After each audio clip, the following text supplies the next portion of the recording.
Bienvenue sur Regatta, le magazine de la régate et de la course à la voile. Au programme cette semaine, des nouvelles toutes fraîches du côté des America's Cup World Series, la mise à l'eau de Massif, le nouvel IMOCA de François Gabard, le compte à rebours se rapproche pour les concurrents de la Mini Transat 650, et enfin les résultats de la 6e étape du World Match Racing Tour à Saint-Moritz. Pour commencer, plusieurs nouvelles du côté des AC World Series. Alors qu'on ne connaissait pas encore le calendrier 2012, les organisateurs viennent de laisser tomber le voile sur Venise en mai 2012, puis aussi au printemps 2013. Une nouvelle qui réjouit un certain Français. C'est joli Venise. On a déjà eu l'occasion d'y naviguer en catamaran à l'intérieur, dans le fameux port de Venise, j'espère que ça va, Bit Windy, et en Extrême 40, il y a l'année dernière ou il y a 2 ans. Ça va être bien, mais j'espère qu'on va pouvoir naviguer à l'intérieur et pas loin du public, mais à mon avis ça va être très bien fait. C'est très joli, c'est une destination européenne forcément magnifique. Mais avant de se projeter en Italie, les étraves des AC45 couperont l'eau de Plymouth en Angleterre du 10 au 18 septembre prochain. Les 9 équipages vont donc s'affronter pour la 2e fois sur ces catamarans à ailes rigides. Au vu des images spectaculaires de Cascaille, alors que certains équipages apprivoisaient tout juste leur bateau, on peut dire qu'on a plutôt hâte de voir ce qu'ils nous réservent à Plymouth. Et pour cette 2e rencontre, déjà quelques changements dans les équipages français. Sur la C45 d'Alef, Bertrand Passé, qui avait pris la barre lors de la dernière régate en flotte à Cascaille, va donc la conserver à Plymouth. Le team accueille également un nouvel équipier, Thomas Le Breton, un expert du FIN, qui par son support apportera à l'équipage physique et stratège. L'équipage va recevoir en plus un nouveau jeu de voile après les écarts de vitesse constatés lors de la première rencontre.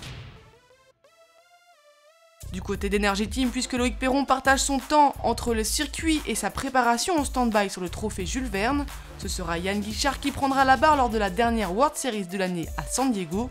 À Plymouth, il sera à bord sur la casquette de régleur d'aile et tacticien.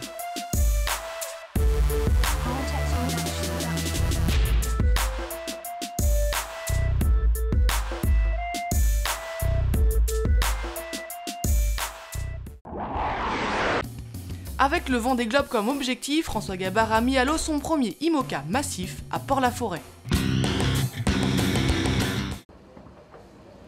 À 28 ans, le jeune skipper vient de mettre à l'eau un tout nouveau 60 pieds. Il passe définitivement dans la cour des grands. François Gabard est l'une des valeurs montantes de la voile océanique française. Et jugé par vous-même, lui qui a remporté le championnat de France de course au large en solitaire en 2010 et terminé second de la solitaire du Figaro la même année. C'était donc un grand jour pour lui après 9 mois de chantier. À 5 h du matin, on a ouvert le chantier CDK, on a amené le bateau sur la fosse où la quille était déjà présente. On a donc amené le bateau au-dessus de la quille, on a soulevé la quille pour quiller. Une fois que cette étape a été faite, on a mis le bateau à l'eau.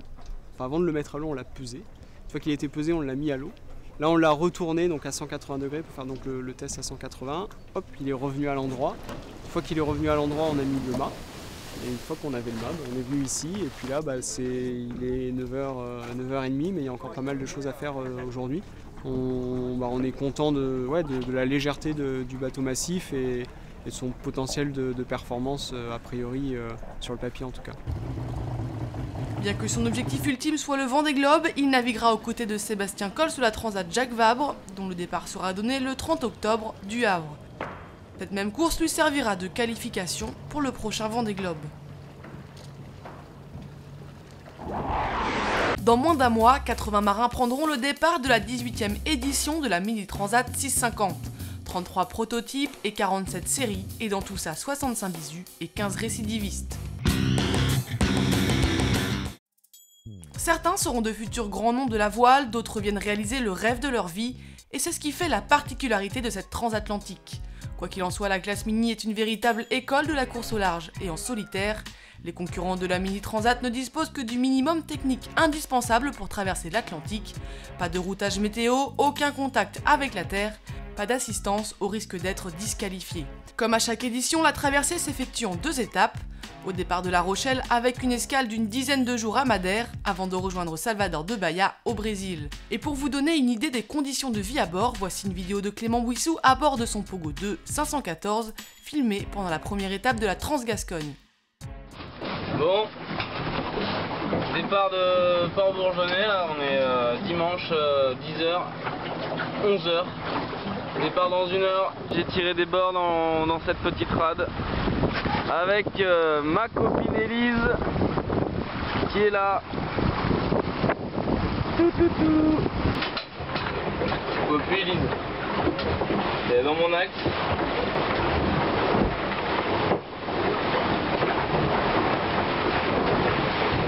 Ah, c'est chaud.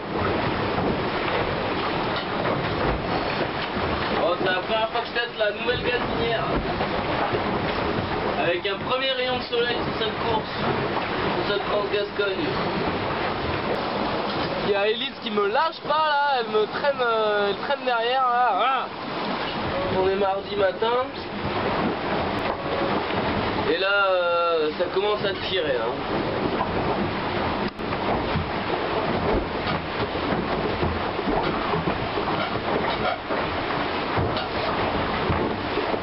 La nuit a été un peu difficile, j'ai eu des petits soucis de Jennaker. Et du coup j'ai perdu pas mal de temps, c'est dommage parce que j'avais bien marché en fin d'après-midi. Du coup beaucoup de manœuvres, beaucoup d'efforts, du coup je suis bien cramé là. Élise m'a dépassé, puis là j'ai recollé à elle un peu là. Ça serait bien que je termine devant, ouais. Clément et ses 79 concurrents seront sur la ligne de départ à La Rochelle le 25 septembre prochain, cap sur Bahia.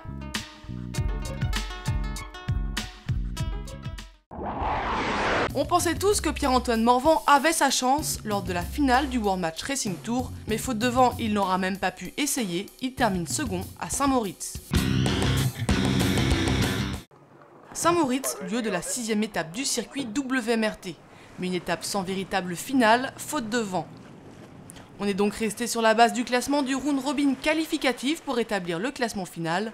Résultat, c'est l'Australien Torvar Mirsky qui prend la première place, lui qui remporte son premier trophée depuis 2009. Deuxième Levantais Pierre-Antoine Morvan, le Morbihanais qui n'a jamais aussi bien marché reste évidemment déçu de ne pas pouvoir affronter Mirsky lors de la finale.